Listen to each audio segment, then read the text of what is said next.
अज असी कहानी पढ़ांगे। कहानी का नाम है ठगी। ठीक है जी, ठगी कहानी है जी कहानीकार गुलजार सिंह संधू की लिखी हुई है।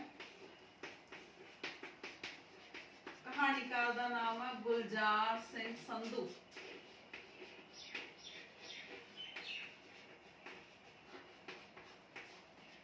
असी कहानी के पात्रां बारे गल करते हैं, जिहदे विच सब तो मुख पात्र है जम्मू वाली बेबे,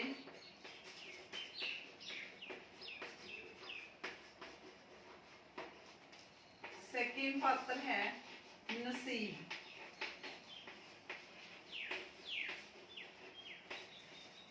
ठीक है जी, सब तो पहले असी कहानी के विषय की गल करिए तो कहानी के विषय दे विच जिहड़ी एक औरत है वह अपनी मौत नूं उड़ीक रही है। ठीक है, मतलब मनुख के द्वारा एक समूहक होनी वजों भोगण की तसल्ली नूं अनुभव किया गया। ठीक है, कहानी दे विच असीं शुरू दे विच फर्स्ट पात्र की गल करते हैं। फर्स्ट पात्र है जम्मू वाली बेबे। जिहड़ी जम्मू वाली बेबे सी ये ठगी कहानी दे एक महत्वपूर्ण पात्र आ। ठीक है जी, 80 साल की आ, अधरंग की मरीज आ। ਉਹਦੇ ਪੁੱਤਰਾਂ ਨੇ ਉਹਦਾ ਬਹੁਤ ਇਲਾਜ ਕਰਵਾਇਆ ਪਰ ਕਿਤੇ ਵੀ ਉਹਨੂੰ ਇਲਾਜ ਦੇ ਵਿੱਚ ਫਰਕ ਨਾ ਦਿਸਿਆ। ਠੀਕ ਹੈ, ਤੇ ਉਹਦਾ ਜਿਹੜਾ ਰੋਗ ਸੀ ਉਹ ਬੇਇਲਾਜ ਸੀ। ਮਤਲਬ ਉਹ ਸਾਰੇ ਪਿੰਡ ਦੀ ਖਬਰ ਰੱਖਦੀ ਸੀ। ਠੀਕ ਹੈ, ਮਤਲਬ ਕੋਈ ਵੀ ਕਿਸੇ ਵੀ ਘਰ ਦਾ ਜਿਹੜਾ ਕਾਰਜ ਸੀ ਉਹ ਜੰਮੂ ਵਾਲੀ ਬੇਬੇ ਤੋਂ ਬਿਨਾਂ ਰਾਸ ਨਹੀਂ ਸੀ ਆਉਂਦਾ। ठीक है, तो हुण वो की सी, मतलब जिहड़ी जम्मू वाली बेबे सी वो मंजे ते पई सी, उहनूं अंदर पई यही सोचदी सी भी मेरे तो बिना जिहड़े पिंड दे सारे काम काज ने वो किस तरह हो रहे हैं। ठीक है, असीं उहदे सब तो पहला असीं उहदे करैक्टर चित्रण बारे पढ़ांगे। करैक्टर स्किट दे विच उहदी सब तो पहला गल कीती है भी जिहड़ी जम्मू वाली बेबे है वो ठगी कहानी दी एक महत्वपूर्ण पात्र 80 सालां दी है, अधरंग दी मरीज है। ठीक है, पर ਉਹਦੇ ਪੁੱਤਰਾਂ ਨੇ ਉਹਦਾ ਬਹੁਤ ਇਲਾਜ ਕਰਵਾਇਆ ਪਰ ਨਿਰਾਸ਼ ਹੋ ਕੇ ਉਹਨਾਂ ਨੂੰ ਬੇਬੇ ਨੂੰ ਮਰਨ ਦੇ ਲਈ ਛੱਡ ਦਿੱਤਾ। ਕਿਉਂਕਿ ਉਹਦੀ ਜਿਹੜੀ ਬਿਮਾਰੀ ਸੀ ਉਹ ਲਾਜ ਸੀ। ਜੰਮੂ ਵਾਲੀ ਬੇਬੇ ਜਦੋਂ ਤੰਦਰੁਸਤ ਹੁੰਦੀ ਸੀ ਤਾਂ ਉਹ ਬੜੇ ਮਿੱਠੇ ਤੇ ਨਿੱਘੇ ਸੁਭਾਅ ਦੀ ਸੀ। ਮਤਲਬ ਜਦੋਂ ਵੀ ਨਸੀਬ ਦੱਸਦਾ ਵੀ ਜਦੋਂ ਵੀ ਉਹ ਜੰਮੂ ਵਾਲੀ ਬੇਬੇ ਨੂੰ ਮਿਲਣ ਜਾਂਦਾ ਸੀ ਤਾਂ ਉਹ ਅਸੀਸਾਂ ਦੇ ਢੇਰ ਲਾ ਦਿੰਦੀ ਸੀ। ਸਭ ਤੋਂ ਫਸਟ ਪੁਆਇੰਟ ਹੈ ਸਰਗਰਮੀ ਭਰਿਆ ਜੀਵਨ ਜਿਉਣ ਵਾਲੀ। सरगर्मी भरिया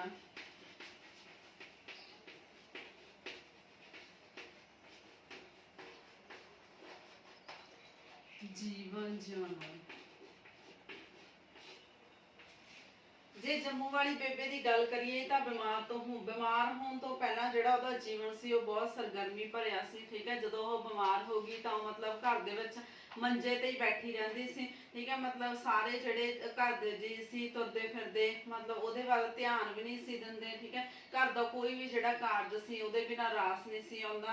ठीक है, जां पिंड दी जानकारी तो इलावा कहंदे मास्टर ते पटवारी दीयां सब दीयां हरकतां दा पता हुंदा सी। मतलब वो समुचे पिंड दी नज़र रखदी सी। ठीक है, यही है जम्मू वाली बेबे। ते हुण असीं कहानी दी गल करदे हां। कहानी दे शुरू दे विच असीं की देखदे हां, नसीब जदों भी आसाम आउंदा तां वो अपनी जम्मू वाली बेबे नूं जरूर मिलन जांदा। जिहड़ा नसीब सी ओह आसाम दे विच काम करदा सी, जदों भी ओह छुट्टी आउंदा सी ते ओह जम्मू वाली बेबे नूं मिलण लई जरूर जांदा सी। ते जिहड़ी बेबे सी ओह बहुत निगड़े ते मिठे सुभाਅ दी मालक सी। उदों असीसां दे ढेर ला दिंदी सी। जदों कि नसीब नूं बेबे नूं मिलना पसंद नहीं सी पर फिर भी वो किते ना किते यह जान के बेबे नूं मिलण लई जांदा भी किते वो ये ना आखे भी मुंडे नूं नौकरी मिल गई ते हुण उहने मैनूं मिलना छड्डता। ठीक है, मतलब जिहड़ा नसीब सी ओह जम्मू वाली बेबे नूं मिलण जांदा सी जदों भी आसाम दे विचों छुट्टी आउंदा सी। फिर कहानी दे विच असीं देखदे हां भी नसीब कहंदा भी जिहड़ी बेबे जम्मू वाली दे सवालां दे जवाब एवें तिवें दे छड्डदा। कहंदे जदों ओह आपस दे विच गल्लां करदे सी तां जिहड़ा नसीब सी उहनूं ओहदी गल्लां दे विच कोई भी इंटरस्ट नहीं सी पर फिर भी ओहदियां गल्लां दा जवाब एवें तिवें दे दिंदा सी। अपना फर्ज निभाउंदा सी भी किते 80 सालां दी बुढ़ी ये ना आखे भी मुंडा काम ते लगण करके मैनूं मिलण नहीं आउंदा। ठीक है, हुण नसीब दसदा कहंदा जदों एक वारी बेबे नूं अधरंग हो गया सी तां ओह अपनी भैण दे विआह ते पिंड आया सी। रात दिन ओहदी मंजी तूड़ी वाले कमरे दे विच डाह छड्डी सी क्योंकि ओहदे जिहड़े ਪੁੱਤ ਜਾਂ ਨੌਂ ਸੀ ਉਹਨਾਂ ਨੇ ਉਹਨੂੰ ਬੇਬੇ ਨੂੰ ਸੰਭਾਲਣਾ ਬੰਦ ਕਰ ਦਿੱਤਾ ਸੀ, ਉਹਦੀ ਸਾਂਭ ਸੰਭਾਲ ਕਰਨੀ ਬੰਦ ਕਰ ਦਿੱਤੀ ਸੀ ਤੇ ਉਹਨੂੰ ਤੂੜੀ ਵਾਲੇ ਕਮਰੇ ਦੇ ਵਿੱਚ ਬਿਠਾ ਦਿੱਤਾ ਸੀ। ਉਹ ਹਰ ਵੇਲੇ ਇਸ ਤਾਕ ਵਿੱਚ ਰਹਿੰਦੀ ਕਿ ਉਸਦੀਆਂ ਚਾਰਾਂ ਨੌਹਾਂ ਵਿੱਚੋਂ ਕੋਈ ਉਧਰੋਂ ਦੀ ਲੰਘੇ ਤਾਂ ਉਹ ਆਪਣੇ ਮਨ ਦਾ ਗੁੱਬ ਗਵਾਟ ਕੱਢ ਲਵੇ। ਉਸ ਨੂੰ ਇਸ ਤਰ੍ਹਾਂ ਜਾਪਦਾ ਸੀ ਕਿ ਉਸਦੇ ਬਿਮਾਰ ਪੈਣ ਦੇ ਨਾਲ ਘਰ ਦੇ ਵਿੱਚ ਕੋਈ ਵੀ ਕੰਮ ਠੀਕ ਤਰ੍ਹਾਂ ਨਹੀਂ ਸੀ ਹੋ ਰਿਹਾ ਜਿਸ ਤਰ੍ਹਾਂ ਹੋਣਾ ਚਾਹੀਦਾ ਸੀ। ਉਹਨੂੰ ਜਾਪਦਾ ਸੀ ਵੀ ਜਿਹੜੀ ਗਊ ਆ ਉਹ ਮੱਝ ਵਾਲੀ ਖੁੱਲੀ ਤੇ ਬੰਨੀ ਹੋਈ ਆ ਤੇ ਜਿਹੜੀ ਬੱਕਰੀ ਆ ਮਤਲਬ ਜਾਂ ਗਊ ਨੇ ਉਹ ਬੱਕਰੀ ਵਾਲੇ ਕਿੱਲੇ ਤੇ, ਠੀਕ ਹੈ। ਮਤਲਬ ਉਹ ਅੱਧ ਸੁੱਤੀ ਮਤਲਬ ਅੱਬੜ ਬੜੇ ਗੱਲਾਂ ਕਰਦੀ ਰਹਿੰਦੀ ਸੀ, ਉਹਨੂੰ ਪਤਾ ਨਹੀਂ ਸੀ ਲੱਗਦਾ ਵੀ ਮੈਂ ਕੀ ਕਹਿ ਰਹੀ ਹਾਂ। ਇਸ ਗੱਲ ਕਰਦੇ ਆ ਬੇਬੇ ਦਾ ਰੋਗ ਲਾ ਇਲਾਜ।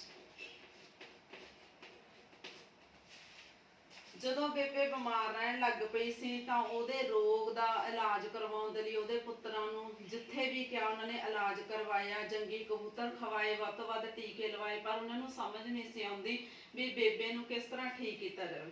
ਕਹਿੰਦੇ ਉਹ ਮਤਲਬ ਉਹਨੇ ਆਪਣੀਆਂ ਪਿੰਡ ਦੀਆਂ ਨੌਹਾਂ ਤੇ ਹੋਰਨਾਂ ਨੌਹਾਂ ਦੇ ਬਾਰੇ ਸੋਚਦੀ ਰਹਿੰਦੀ ਸੀ, ਜਿਸ ਕਰਕੇ ਪਿੰਡ ਦਾ ਕੋਈ ਵੀ ਬੰਦਾ ਉਸਦੀ ਖਬਰ ਲੈਣ ਨਹੀਂ ਸੀ ਜਾਂਦਾ। ਜਿਹੜੇ ਉਹਦੇ ਪੁੱਤਰ ਧੀ ਸੀ ਉਹ ਵੀ ਜਦੋਂ ਉਹਨਾਂ ਨੇ ਤੂੜੀ ਵਾਲੇ ਕੋਠੇ ਦੇ ਵਿੱਚ ਉਹਦਾ ਮੰਜਾ ਡਾਹਤਾ ਸੀ ਤੇ ਉਹ ਵੀ ਹਨਾ ਉਹਨੂੰ ਰੋਟੀ ਸਰਾਣੇ ਰੱਖ ਕੇ ਇੱਕ ਪਾਸੇ ਰੱਖ ਕੇ ਚਲੇ ਜਾਂਦੇ ਸੀ ਤੇ ਕੋਈ ਨਸੀਬ ਵਰਗਾ ਬੰਦਾ ਹੀ ਹੁੰਦਾ ਸੀ ਜਿਹੜਾ ਕਿ ਬੇਬੇ ਨੂੰ ਮਿਲਣ ਜਾਂਦਾ ਸੀ ਤੇ ਕਦੀ ਕਦਾਈ ਜਦੋਂ ਛੁੱਟੀ ਆਉਂਦਾ ਸੀ ਉਦੋਂ ਹੀ ਮਿਲ ਕੇ ਆਉਂਦਾ ਸੀ। ਠੀਕ ਹੈ ਜੀ।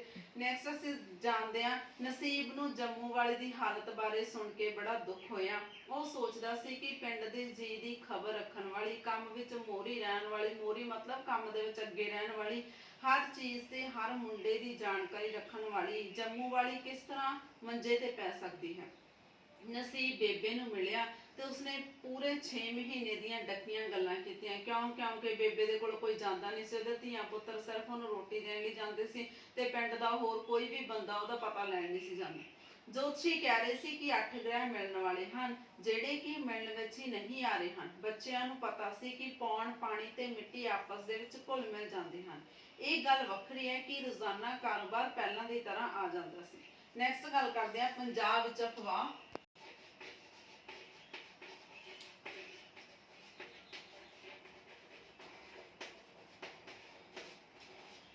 ਜਦੋਂ ਜੰਮੂ ਵਾਲੀ ਬੇਬੇ ਬਿਮਾਰ ਸੀ ਤਾਂ ਉਦੋਂ ਬੇਬੇ ਦੇ ਕੰਨੀ ਇੱਕ ਖਬਰ ਪੈਂਦੀ ਆ ਵੀ ਪੰਜਾਬ ਦੇ ਵਿੱਚ ਇੱਕ ਅਫਵਾਹ ਫੈਲੀ ਹੋਈ ਆ ਵੀ ਜਿਹੜੀ ਭਾਖੜੇ ਨਹਿਰ ਦਾ ਪਾਣੀ ਆ ਮਤਲਬ ਉਹਦੇ ਵਿੱਚ ਹੜ੍ਹ ਆ ਜਾਣਾ, ਵੀ ਜਿਹੜਾ ਭਾਖੜੇ ਦੀ ਨਹਿਰ ਟੁੱਟ ਜਾਣੀ ਆ ਤੇ ਉਹਦੇ ਵਿੱਚੋਂ ਹੜ੍ਹ ਆ ਜਾਣਾ ਤਾਂ ਸਾਰੇ ਪੰਜਾਬ ਨੇ ਰੁੜ ਜਾਣਾ। ਠੀਕ ਹੈ।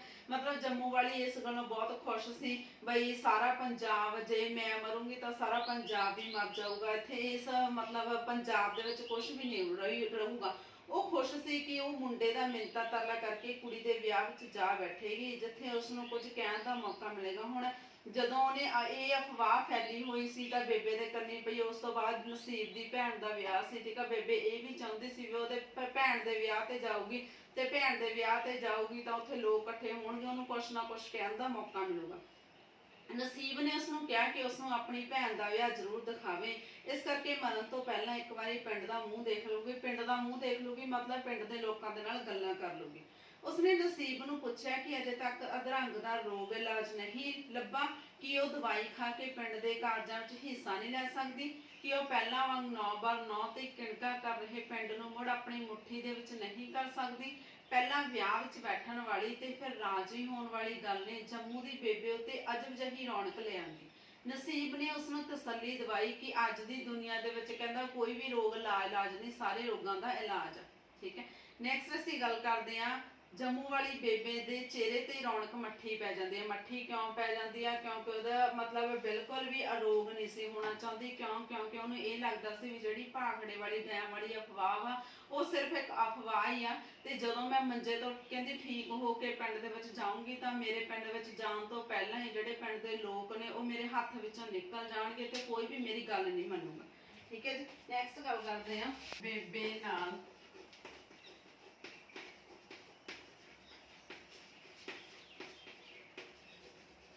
ਠੱਗੀ ਹੋਣਾ। ਲਾਸਟ ਪੁਆਇੰਟ ਹੈ ਬੇਬੇ ਨਾਲ ਠੱਗੀ ਹੋਣਾ। ਕਹਿੰਦੇ ਜਦੋਂ ਨਸੀਬ ਦੇ ਮੂੰਹ ਚੋਂ ਉਹਨੂੰ ਇਹ ਗੱਲ ਪਤਾ ਲੱਗੀ ਵੀ ਭਾਖੜੇ ਦੇ ਡੈਮ ਦੇ ਵਿੱਚ ਜਿਹੜੀ ਗੱਲ ਆ ਉਹ ਇੱਕ ਅਫਵਾਹੀ ਫੈਲੀ ਹੋਈ ਆ ਤੇ ਨਸੀਬ ਬੇਬੇ ਨੂੰ ਦੱਸਦਾ ਵਾ ਵੀ ਇਹ ਐਵੇਂ ਨਹੀਂ ਬੰਨ ਟੁੱਟਦਾ ਕਿਉਂਕਿ ਮਹਾ ਕਾਰੀਗਰਾਂ ਦੇ ਇਹਨੂੰ ਹੱਥ ਲੱਗੇ ਹੋਏ ਆ, ਠੀਕ ਹੈ, ਵੀ ਉਹ ਆਰਾਮ ਨਾਲ ਸੁੱਤੀ ਰਿਹਾ ਕਰੇ। ਤਾਂ ਬੇਬੇ ਦੇ ਮੂੰਹ ਦੇ ਵਿੱਚੋਂ ਹੈ ਦੀ ਆਵਾਜ਼ ਇਸ ਤਰ੍ਹਾਂ ਨਿਕਲੀ ਵੀ ਜਿਵੇਂ ਉਸ ਨਾਲ ਕੋਈ ਠੱਗੀ ਹੋ ਗਈ ਹੋਵੇ, ਮਤਲਬ ਉਹ ਨਿਰਾਸ਼ ਹੋ ਕੇ ਮੰਜੇ ਤੇ ਪੈ ਗਈ, ਜਿਵੇਂ ਉਹਦੇ ਸਰੀਰ ਦੇ ਵਿੱਚੋਂ ਰੂਹ ਨਿਕਲ ਗਈ ਹੋਵੇ, ਠੀਕ ਹੈ। ਮਤਲਬ ਇਸ ਤਰ੍ਹਾਂ ਕਹਾਣੀ ਦੇ ਵਿੱਚ ਜੰਮੂ ਵਾਲੀ ਬੇਬੇ ਦਾ ਜਿਹੜਾ ਕਰੈਕਟਰ ਸਕੈਚਾਂ ਨੂੰ ਪੇਸ਼ ਕੀਤਾ ਗਿਆ ਤੇ ਨਸੀਬ ਦੇ ਨਾਲ ਉਹਦੀ ਗੱਲਬਾਤ ਨੂੰ ਪ੍ਰਭਾਵਸ਼ਾਲੀ ਤਰੀਕੇ ਦੇ ਨਾਲ ਪੇਸ਼ ਕੀਤਾ ਕਹਾਣੀਕਾਰ ਨੇ, ਠੀਕ ਹੈ ਜੀ। Thank you.